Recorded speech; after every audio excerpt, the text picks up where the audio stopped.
So the Cinnamon Toast Crunch story is kind of taking everyone by storm, blah, blah, blah, blah, blah.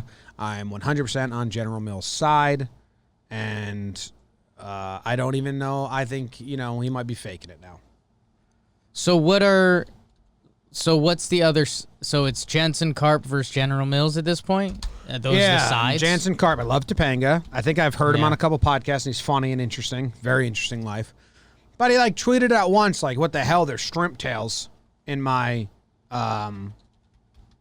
Cinnamon Toast Crunch cereal. And they're definitely shrimp tails, and they're they're definitely shrimp tails. They look like when you go to a Mexican market and they have the dried shrimp that you can buy.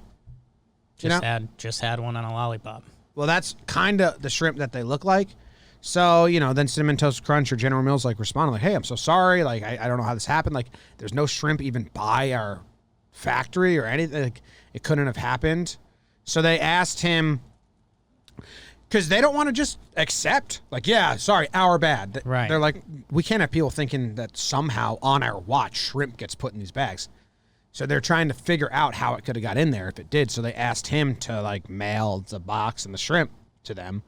And I think they gave him a time slot that the FedEx guy could come pick up or something like that. And he wouldn't do it. And then, but he was still complaining. And then all right, we'll take it to your police and they can send it to us. And he was you want the police to get involved? You guys are crazy. What a terrible run company you are. And I think after he tweeted that, the public turned on him, at least in the mentions and in my brain, and Phil Hughes. And it was dude, send it to them so they can fix the problem. So now it's no one has ever lost the high ground so quickly, I think. I think everyone would have been on his side, and it's a hilarious situation. And now, all of a sudden, everyone's rooting for General Mills. Yeah, I'm almost close to inside job on this, man. By Jansen or by General Mills? Both. I love that. Each have been getting a ton of play. I know the guy's doing some cool podcast stuff, funny guy, interesting story. But the Twitter trending was Topanga's husband. Yeah. So look at that, Serena, who's a Patreon member. Yeah. Said people were saying a mouse could have made a home and brought the shrimp to the nest.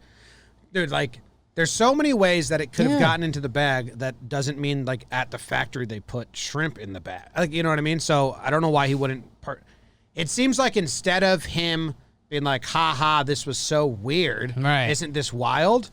He took the route of fuck General Mills. Ain't I right, guys? This company's awful. And it's dude, they're trying very actively to work with you. And it's not it was like a finger or something. It was yeah. Of the things to end up in there, that's not among the 50 worst. Most press I've seen Cinnamon Toast Crunch and Jensen Karp get. Well, did you see our dude Craig Calcaterra was all on there was other cereal news that broke today? Oh yeah, I did see. And he was I had a cereal blog, but I guess I'll sit on it. Yeah. There's some grape nuts or restocked. Grape nuts I guess they have a cult sold out. Do you know of grape nuts? Yeah. I never had them. I never heard about them. Oh, grape nuts are a consensus. When you're a kid, they are the absolute worst cereal. The number one bad cereal. They kind of look like rat droppings. And they're definitely a full-blown, they're a grandparent cereal. I'm eating this to try to live on this earth longer, and that's the only reason why. Yeah, they're not ringing a bell for me. It looks like they look like what's the hippie shit? What's that hippie shit? Yogurt, granola. It looks like little granola. Weed? Is it granola? So yeah, they're restocked. So cereal news is bigger than ever. It's hot in the streets. Mm-hmm. Hot in the streets.